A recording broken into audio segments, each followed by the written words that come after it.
ব্যাংকে ঋণ নিয়ে বাড়ি করবেন না। জানাজা আপনার হয়নি, আপনি যে মারা গেলেন, মারা যাবেন, আপনার জানাজা হবে না। ঋণ আছে যার, জানাজা নেই তার। হুজুর পড়িয়ে দিলেন যে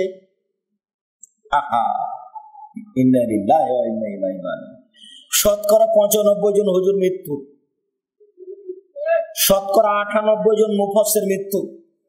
31 বছর থেকে বলছি এই বাক্য, 31 বছর থেকে এমন কোন মায়ের বেটা দাঁড়ায় না যে আমার হুজুরের মিথ্যা কথা আপনি প্রমাণ করেন তো দেখি।